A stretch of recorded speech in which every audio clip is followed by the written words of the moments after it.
बिस्मिल्लाहिर्रहमानिर्रहीम। अस्सलाम वालेकुम नाज़रीन, आप यूट्यूब चैनल देख रहे हैं। मैं इमरान खान हूँ। नाज़रीन, आपको याद होगा कि एक दौर में एक नारा था, बड़ा मशहूर हुआ था, एक रियासत दो दस्तूर, ना मंजूर ना मंजूर।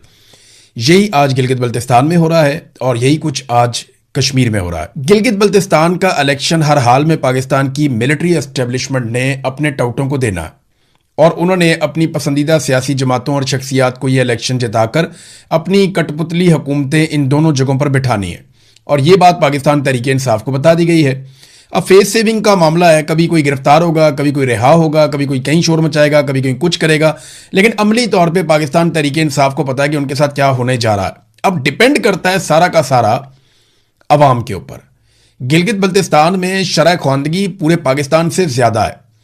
कश्मीर के अंदर जो लोगों का शऊर और जो लोगों की रेजिलियंस है वो पूरे पाकिस्तान से ज्यादा है और यहां पे लोगों में इत्तफाक और इत्तेहाद भी बहुत ज्यादा है। तो इन दो जगहों पे अगर अवाम डट गई और अवाम ने यह फैसला कर लिया कि उन्होंने अपना मैंडेट हर हाल में वापस लेना है, तो फिर मिलिट्री एस्टेब्लिशमेंट को शिकस्त हो जाएगी और ये बड़े आराम से हो जाएगी अगर अवाम ने यह फैसला कर लिया तो।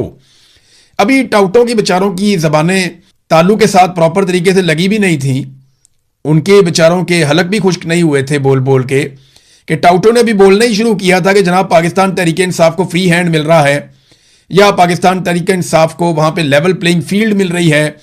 गिलगित बल्तिस्तान में या कश्मीर में भी ये बातें शुरू ही की थी, साथ ही गिरफ्तारियां और सुबह बदरियां शुरू हो गई। देखिए, पाकिस्तान तहरीक इंसाफ को टोटल 24 घंटे मिले, थोड़ा सा टाइम यानी चंद घंटों के अंदर उन्होंने भाग दौड़ करके दिखाई और फिर साथ ही एस्टेब्लिशमेंट के हाथ पांव फूल गए और उनकी वो हालत होगी कि उन्होंने कहा पकड़ो भाई इन सारों को बंद करो। सारे हथकंडे करने के बावजूद यानी इंतखाबी निशान भी नहीं लेने दिया, अलग अलग इंतखाबी निशान के ऊपर वो इलेक्शन लड़ रहे हैं, उम्मीदवारों को भी खौफजदा किया गया, सबको बताया गया कि तुम्हें कभी भी हम जीतने नहीं देंगे। इलेक्टोरल लिस्टें जो हैं उनको भी तब्दील कर दिया गया, लोगों को खौफजदा भी किया जा रहा है, तहरीक इंसाफ के लोगों को यानी एक तरह से हरासा किया जा रहा है लोगों को और उन्हें कंपेन भी नहीं करने दी जा रही। अब कंपेन भी जैसे इन्होंने रोक दी है। एक तरफ पीएमएलएन के या पीपल्स पार्टी के लोग जाते हैं तो फौजी जवान उनका इस्तकबाल करते हैं, उन्हें हर जगह पे जो है वो बावर्दी लोग मिलते हैं, कभी फौजी यूनिफॉर्म में, कभी पुलिस की यूनिफॉर्म में, उनकी तो बड़ी रिस्पेक्ट हो रही है। लेकिन जब पाकिस्तान तहरीक इंसाफ जो पाकिस्तान की सबसे बड़ी पॉलिटिकल पार्टी है वो जैसे ही वहां दाखिल होती है गिलगित बल्तिस्तान में तो ऐसा लगता है कि उनके लिए कर्फ्यू लग गया है। जनाब एनओसी लेकर आए, ना नून लीग से कोई पूछता है ना पीपल्स पार्टी से कोई पूछता है। पीटीआई वाले जहां जाते हैं उनसे एनओसी पूछा जाता है, पकड़ो इनको बाहर निकालो सूबे से।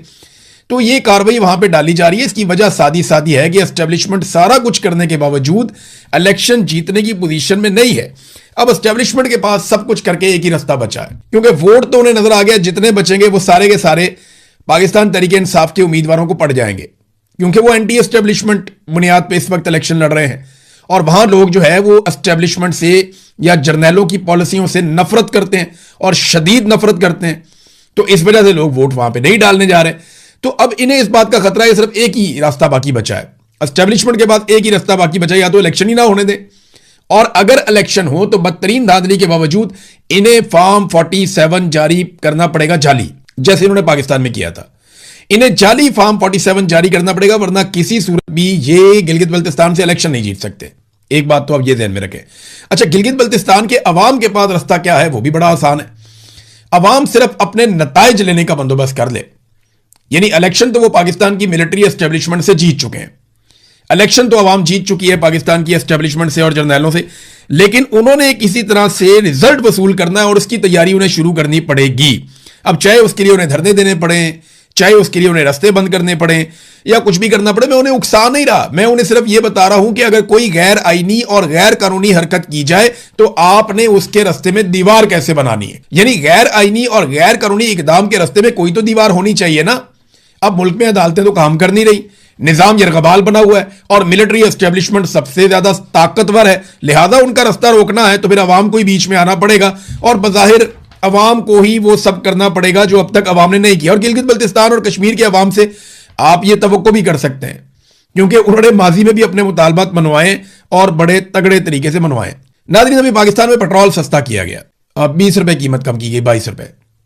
जब इन्होंने कीमत बढ़ाई थी ना तो 137 रुपए बढ़ाई थी, और जब कम करते हैं तो कभी भी 137 रुपए कम नहीं करते, 22 रुपए कम कर देते हैं। यहां कम से कम 150 रुपए पेट्रोल की कीमत इनको कम करनी चाहिए थी पहले झटके में, और उसके बाद मजीद कीमत कम करनी चाहिए थी। यहां मेरे पास एक बड़ा इंटरेस्टिंग डाटा है, नासिर अब्बास साहब ने इस डाटा को जारी किया है और बड़ा इंटरेस्टिंग डाटा है। ये डाटा मैं आपको पढ़ के सुनाऊंगा, मैंने इसको चेक किया और डाटा ठीक है। आजकल लोग ये कहते हैं ना कि देखें जी, इमरान खान के दौर में अगर पेट्रोल आलमी मंडी में महंगा था तो देखें ना, इमरान खान के दौर में डॉलर तो कम कीमत पे था तो इसलिए उसको सस्ता मिल रहा था तो वो सस्ता बेच रहा था। बहुत सारी लोग कहानियां सुनाते हैं। तो आए आज आपके सामने पूरा फैक्ट रख देते हैं कि किस दौर में पेट्रोल कितने का था। हम 3 अदवार का मवाजना करेंगे। नवाज शरीफ कहते हैं कि मेरे दौर में 65 रुपए 70 रुपए लीटर पेट्रोल था। ये नवाज शरीफ का कहना, हालांकि इससे महंगा भी हो गया, लेकिन चले यही में रुक जाते हैं। वो कहते हैं जी मेरे दौर में इतने का था तो इमरान खान ने महंगा कर दिया। और अब शहबाज शरीफ कहते हैं जनाब कि हमने तो भाई चीजें सस्ती की, महंगी नहीं की। तो आपको फैक्ट सारे बताते हैं डॉलर के साथ। साल 2016 नवाज शरीफ का दौर था। पेट्रोल जो है वो $40 फी बैरल पे बिक रहा था आलमी मंडी में। $40 फी बैरल पे आलमी मंडी में पेट्रोल बिक रहा था नवाज शरीफ के दौर में 2016 में। और डॉलर का रेट उस वक्त था 98 रुपीस। यानी हुकूमत को जो पेट्रोल मिलता था वो 27 रुपए लीटर मिलता था। डॉलर का जो उस वक्त रेट था उसके हिसाब से हुकूमत जो पेट्रोल लेती थी आलमी मंडी से 27 रुपए लीटर हुकूमत को पेट्रोल मिलता था और हुकूमत अवाम को 65 रुपए फी लीटर में बेच रही थी। यानी नवाज शरीफ लगभग 2.5 गुना टैक्स ले रहा था पाकिस्तान की अवाम से। यानी 27 रुपए लीटर में पेट्रोल लेकर 65 रुपए लीटर में नवाज शरीफ ने बेचा। अब आ जाए इमरान खान का दौर 2022 में। आलमी मंडी में पेट्रोल की कीमत 110 भी हुई, 115 भी हुई। 115 का फिगर यहां पे उन्होंने दिया कि $115 फी बैरल आलमी मंडी में पेट्रोल की कीमत थी 2022 में और डॉलर का रेट था 180 रुपए। यानी डॉलर का रेट नवाज शरीफ के दौर से ज्यादा था। तो हुकूमत 150 रुपए में फी लीटर पेट्रोल खरीद रही थी और जब इमरान खान की हुकूमत गिराई गई उस वक्त हुकूमत जो है वो 150 रुपए में ही पेट्रोल बेच रही थी। यानी इमरान खान पाकिस्तान के अवाम से कोई टैक्स नहीं ले रहा था। नवाज शरीफ 2.5 गुना पे पेट्रोल बेच रहा था, इमरान खान 0% पे बेच रहा था। इमरान खान इसके ऊपर कोई इजाफी टैक्सेस नहीं ले रहा था। होगा तो कोई छोटा मोटा होगा लेकिन कोई इतना वाज़ेह टैक्स नहीं था। अब आ जाए शहबाज शरीफ का 2026। पेट्रोल $95 फी बैरल, हालांकि अब तो $88 से भी नीचे चला गया है, लेकिन चले $95 वाला फिगर ही ले लेते हैं हम। डॉलर का रेट जो है वो 280 रुपए है इस वक्त और हुकूमत जो पेट्रोल खरीद रही है आलमी मंडी में वो लगभग 150-60 रुपए का है इस वक्त। यानी अगर आप $88 पे जाते हैं तो 150-60 रुपए का, 150 से 60 के बीच में इस वक्त आलमी मंडी से हुकूमत पेट्रोल ले रही है इस डाटा के मुताबिक। और जो बेच रही है वो अब भी लगभग 350 रुपए से ऊपर का बेच रही है। तो यहां पे शहबाज शरीफ भी इस वक्त जो टैक्स ले रहे हैं वो 2.5 गुना है। यानी जितने का पेट्रोल उनको मिल रहा है उससे 2.5 गुना पे शहबाज शरीफ भी बेच रहे हैं। जब नवाज शरीफ का दौर था तो पेट्रोल 2.5 गुना महंगा असल कीमत से, फिर शहबाज शरीफ का दौर है तो पेट्रोल 2.5 गुना महंगा असल कीमत से। और जो इमरान खान का दौर था, डॉलर रेट के हिसाब से बता रहा हूं मैं आपको, और इमरान खान के दौर में पेट्रोल इंतहाई कम टैक्स के ऊपर वो बिक रहा था, ना होने के बराबर। तो ये फर्क है। अब इसके बाद अगर कोई बंदा कोई बात करे तो आप उसको ये डाटा दिखा सकते हैं, ये क्लिप बता सकते हैं, या जो नासिर अब्बास साहब ने एक तहरीर लिखी है बड़ी जबरदस्त, इसको बल्कि अहमद जवाद साहब ने भी तहरीर किया है, तो आप ये तहरीर भी उन्हें पढ़ा सकते हैं। और ये फैक्ट्स हैं, इनको झुटलाया नहीं जा सकता।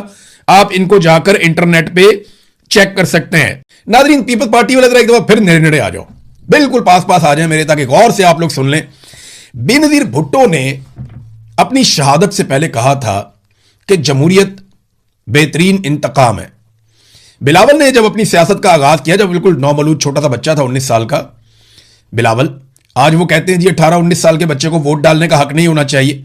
और जो लोग कहते हैं इन्हें शर्म नहीं आती, इन्होंने 18-19 साल के बच्चे को अपनी पार्टी का चेयरमैन बना लिया, वो भी एक पर्ची के ऊपर, और वो पर्ची पता नहीं कहां से आई है, आज तक पता नहीं चला। बहरहाल बिलावल ने बेनजीर की बात दोहराई थी और बेनजीर भुट्टो ने कहा था कि democracy is the best revenge, के जमहूरियत बेहतरीन इंतकाम है। और आज जरदारी ने भी एक जबरदस्त जुमला बोल दिया। यानी भुट्टो खानदान की सियासत को गड़ी खुदा बख्श में अब दफन कर दिया आसिफ अली जरदारी ने।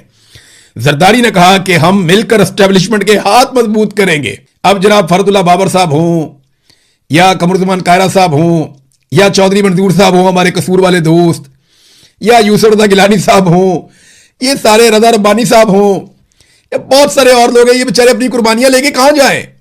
ये बताएं ना हमें, किधर गई पीपल्स पार्टी एंटी एस्टेब्लिशमेंट? कहां गई पीपल्स पार्टी जो डट जाती थी, खड़ी हो जाती थी? किधर गई पार्टी? यानी मैं, मेरा पूरा खानदान पाकिस्तान पीपल्स पार्टी को सपोर्ट करता रहा। हमारे खानदान में कई दहाइयों तक पीपल्स पार्टी को सपोर्ट किया गया इस बुनियाद पे कि ये जमहूरियत पसंद लोग हैं। लेकिन आज उसी पार्टी का करता धरता जिसने कब्जा किया पार्टी के ऊपर, जरदारी, वो ये कहता है कि हम मिलकर एस्टेब्लिशमेंट के हाथ मजबूत करेंगे। वेल डन जरदारी साहब, इसको करते रहिए और ये जुमला रिकॉर्ड का हिस्सा रहेगा और मुस्तकबिल में जैसे बिलावल की ब्रूट मेजॉरिटी इनका पीछा करेगी, डंडे वाली जमहूरियत वाला जुमला इनका पीछा करेगा, वैसे ही जरदारी साहब का पीछा करेगा कि हम मिलकर एस्टेब्लिशमेंट के हाथ मजबूत करेंगे। Well done. तो अब पीपल्स पार्टी वाले जो है वो इस जुमले से जान नहीं छुड़वा पाएंगे।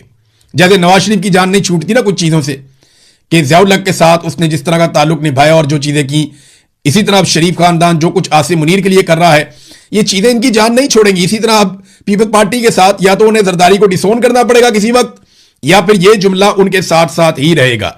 नाजरीन, खित्ते में लड़ाई के हवाले से कुछ हौसला अफजा खबरें आई हैं कि कुछ मुआहदा करीब करीब लग गया है, लेकिन ईरान ने बड़ी खौफनाक, ईरान से जो खबरें आई हैं वो बिल्कुल ही अलग तरह की हैं।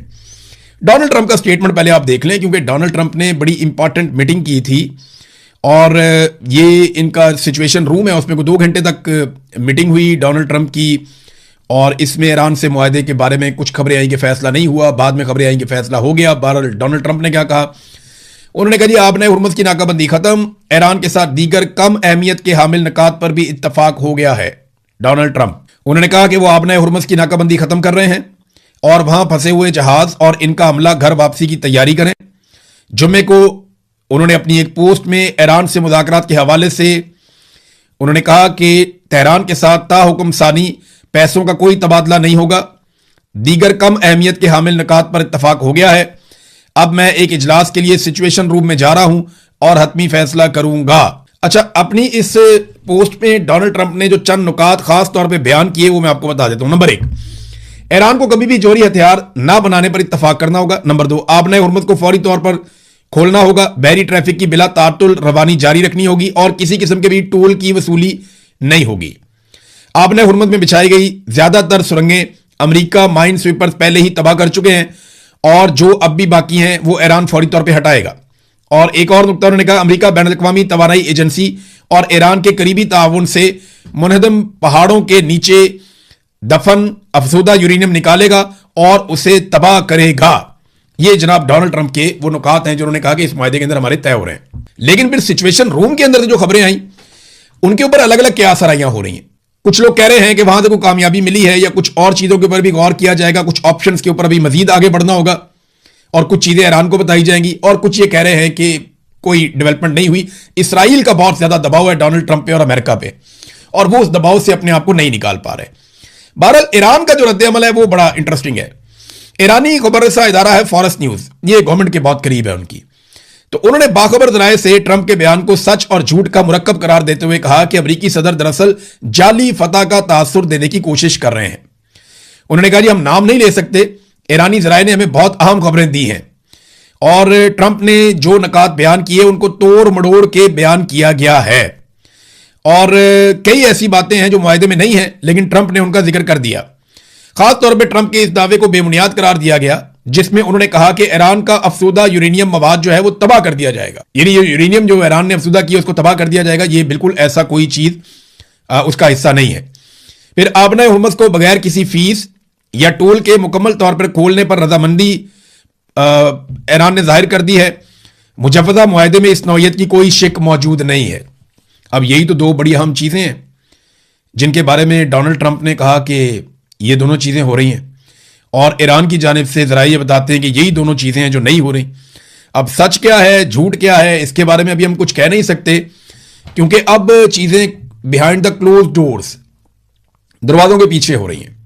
आसिम मुनीर साहब गए, वो जाके बातें करके आए ईरान के साथ, उन्होंने चंद चीजों पे मनाया, वो चीजें अमेरिका में गई। अमेरिकन दोबारा बैठे, अमेरिकन ने उसके ऊपर गौर किया और उन्हें समझ आई कि नहीं इस तरह तो ईरान के जीतने का तासुर है।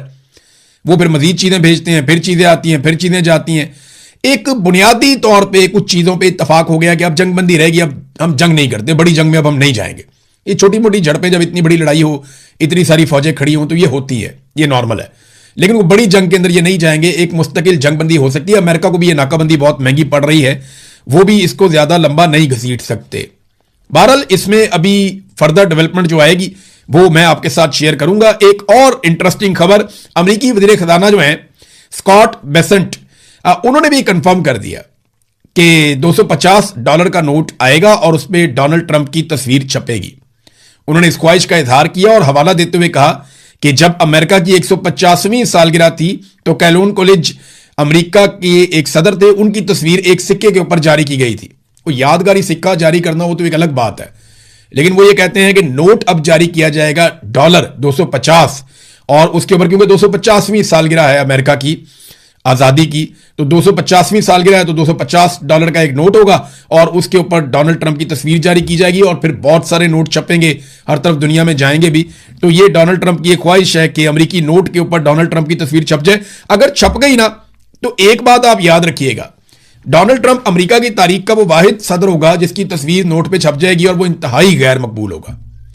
यानी आज डोनाल्ड ट्रंप अपनी मकबूलियत की निचली तरीन सतह पे पहुंचे हुए हैं, वो कोई इलेक्शन नहीं जीत सकते, वो बहुत मुश्किल में है और इसराइल ने उनको अलग मुश्किल डाली हुई। और इसराइल के लिए ना खुद भी हालात इतने अच्छे नहीं है। अगर अमेरिका और ईरान के अंदर एक मुआहदा हो जाता है, जैसा कि दिखाई दे रहा है कि यह मुआहदा हो सकता है, अगर यह मुआहदा हो जाता है ना तो इसराइल को इतनी बड़ी शिकस्त हो जाएगी और इतनी बड़ी मुसीबत पड़ जाएगी कि उनका बहुत लंबा प्लान जाया हो जाएगा और फिर उन्हें नए सिरे से दोबारा बहुत लंबी मेहनत करनी पड़ेगी वापस इस पोजीशन पर पहुंचने के लिए, क्योंकि ईरान अपने मिसाइल दोबारा बनाएगा, अपने ड्रोन भी दोबारा बनाएगा, उस पर तो आप पाबंदी नहीं लगा सकते। अपनी जरूरत के दिफाई हथियार तो वो बना ही सकता है।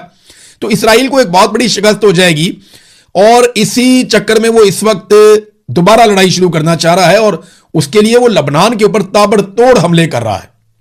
यानी गुज़िश्ता चंद दिनों में, ईद के दिनों में भी लबनान में जो बच्चे शहीद हुए उनकी तादाद में आपको बताता हूं, लबनान में ईद के दिनों में और उसके आसपास के दिनों में जो बच्चे शहीद हुए वो 15 हैं और 62 बच्चे वहां पे शदीद जख्मी हो गए हैं। यूरोपीय ममालिक आवाज उठाते हैं लेकिन अमली तौर पे कोई कुछ नहीं करता। आप एक लम्हे के लिए सोचिए कि अगर इसराइली बच्चे स्कूल जा रहे हैं, उनके ऊपर हमला हो जाता है और 5 बच्चे इसराइली मारे जाते हैं तो पूरी दुनिया का रिएक्शन कैसा होगा? बड़ा खौफनाक रिएक्शन होगा।